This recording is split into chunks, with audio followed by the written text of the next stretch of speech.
नमस्कार, मेरा नाम राहुल कुमार है। मैं एक न्यूज़ लेके फिर से रात को मैं हाजिर हो चुका हुआ हूँ। जैसा कि आप जानते हैं कि 2024 के इलेक्शन होने वाला है। उस इलेक्शन में बहुत सारे ऐसी पार्टियां हैं जो विपक्षी एकता को मजबूत करने के लिए वादे किए थे और साथ दो जगह बैठे थे।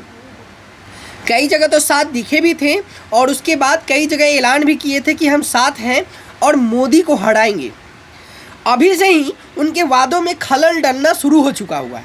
हम ऐसा इसलिए कह रहे हैं कि आपको साक्ष्य के साथ न्यूज़ बताने आए हैं, क्योंकि अभी कुछ दिन पहले जब एक कांग्रेस के जब मीटिंग हुआ था दिल्ली में लोकसभा चुनाव के लिए, जब कांग्रेस के बड़े बड़े नेतागण दिल्ली में एक साथ बैठे थे और दिल्ली के 7 सीटों को लेके जब मंथन शुरू हुआ था, उसमें मल्लिकार्जुन खड़गे और राहुल गांधी एक साथ बैठ के दिल्ली के अन्य नेताओं के साथ जब मीटिंग किया था, उस मीटिंग के बाद जब बाहर निकले थे, उसके बाद मल्लिकार्जुन खड़गे जी ने अपने ट्विटर हैंडल से ये ट्वीट करके जानकारी दी थी कि आज दिल्ली के उज्जवल भविष्य के लिए हमने कामना की है और दिल्ली में जो कुछ भी होने वाला है उसके लिए जनता के हित में कार्य करेंगे।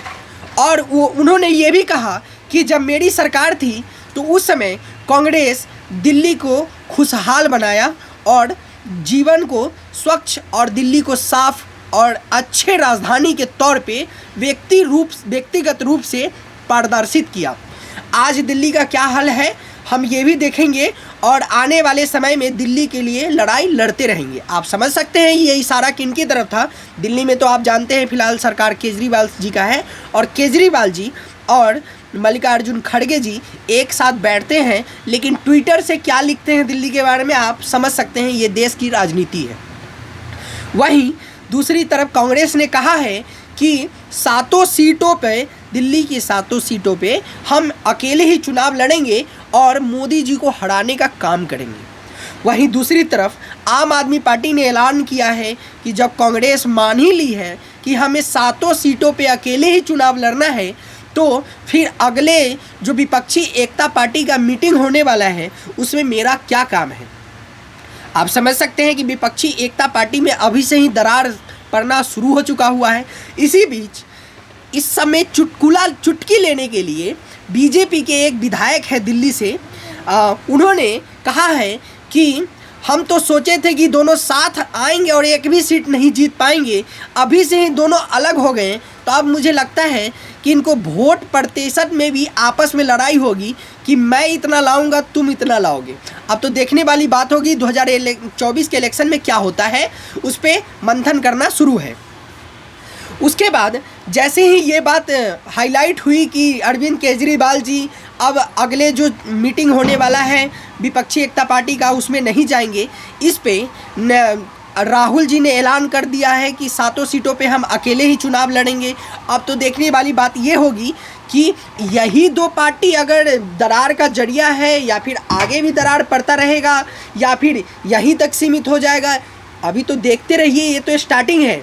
अभी मैंने कहा था आपको कि जब एक बस होती है उसमें एक ड्राइवर का सीट होता है और उसमें 10 ड्राइवर चढ़ जाते हैं तो आपस में ही लड़ते हैं कि मैं गाड़ी चलाऊंगा, मैं गाड़ी चलाऊंगा, मैं गाड़ी चलाऊंगा। हालांकि वो गाड़ी कुछ देर तक चलती है, लेकिन आगे जाके वो गाड़ी न चलती है न चलाने लायक कोई रहता है। तो आप समझ सकते हैं उसी प्रकार का बस अभी 2024 का इलेक्शन है। इसमें 10 ड्राइवर पहले से मौजूद हैं, लेकिन कितने ड्राइवर आगे चलते चलते उतरते हैं ये देखने वाली बात होगी। फिलहाल अभी एक ड्राइवर आगे उतर चुका है, आगे फिर वही ड्राइवर चढ़ जाते हैं, ये भी देखने वाली बात होगी। हो सके ये ड्राइवर मान जाएं, चढ़ जाएं, कहें कि हम गाड़ी चलाने के लिए तैयार हैं। अब ये जैसे जैसे इस पर कोई अपडेट आता है हम आपको ज़रूर बताएंगे। बाकी 2024 के इलेक्शन के बारे में आप लोग क्या सोचते हैं कमेंट करके ज़रूर बताइएगा। कैमरामैन लक्ष्मी कुमारी के साथ मैं राहुल कुमार, रिपब्लिक टीवी। जय हिंद।